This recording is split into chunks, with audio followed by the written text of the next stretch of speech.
Jamais pareil événement n'était arrivé en public dans l'histoire du pays.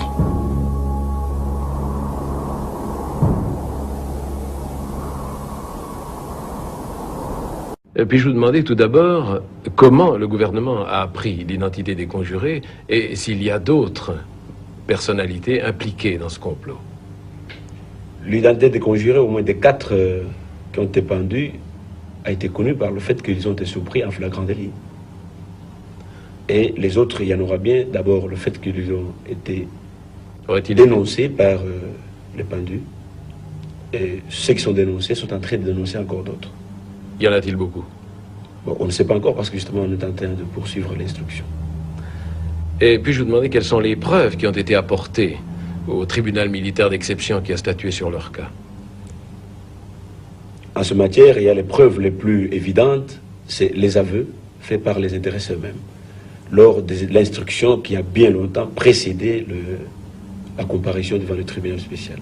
Puis-je vous demander quels sont les faits particuliers qui ont motivé la sévérité du tribunal d'exception? D'abord, c'est une question évidemment qu'on aurait pu poser au tribunal, parce que moi je ne suis pas du tribunal. Vous savez que dans ce domaine-là, le tribunal est toujours indépendant, très indépendant même.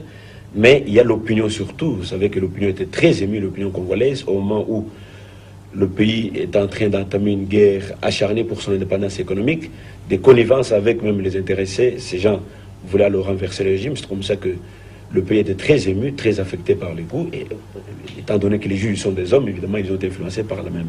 Et puis je vous demandais, ensuite logique, quels sont les faits qui ont empêché l'application de la grâce présidentielle? Je vois que c'est exactement la même gravité à laquelle le gouvernement congolais a en tête, n'est-ce pas, avec en tête son président de la République, attaché au fait, à l'infraction commise par les intéressés.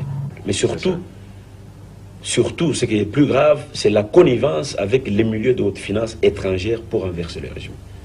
Ces mêmes milieux de haute finance étrangères que nous combattons pour les intérêts supérieurs de la nation.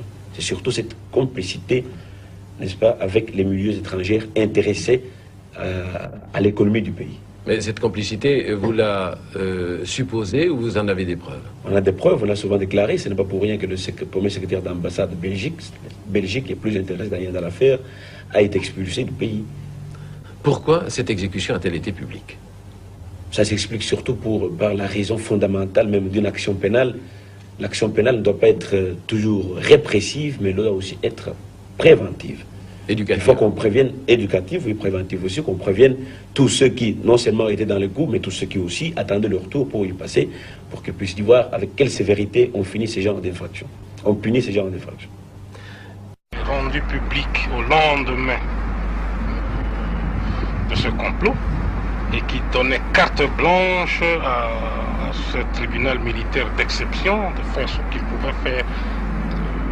Il était du devoir, n'est-ce pas, des 3 officiers supérieurs qui constituaient cette justice militaire d'exception, d'accepter ou pas que les conjurés aient des avocats pour leur défense.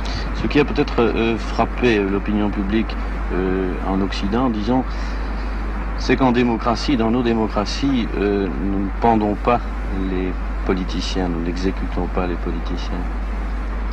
Mais je vous répète encore ici, mon cher ami, nous ne sommes pas des Européens, nous ne sommes pas des Occidentaux, nous sommes plutôt nous autres des Bantous. Et puis, ne croyez pas, parce que nous avons été colonisés par les Occidentaux, que nous sommes devenus par là des Occidentaux, nous restons Bantous, et nous avons nos mœurs, qui ne sont pas le vôtre, qui ne seront jamais les vôtres.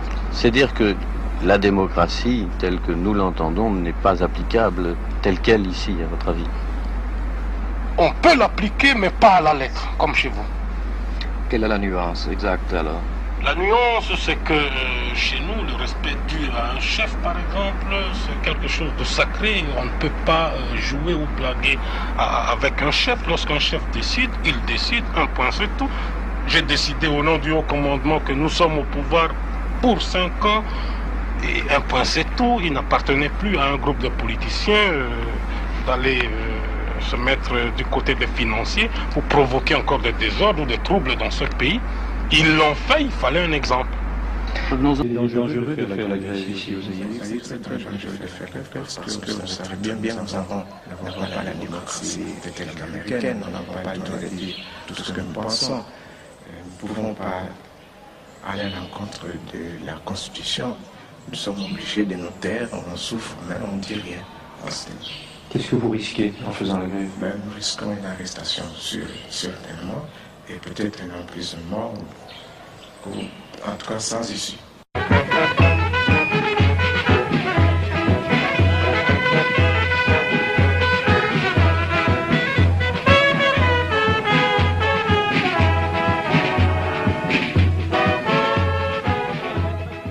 Le mot bouddhisme, lorsqu'on en parle, c'est quoi exactement?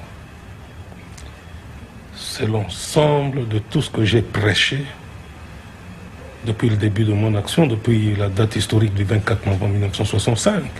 Et ça se résume en ceci: les enseignements, la pensée et l'action du président fondateur du MPR.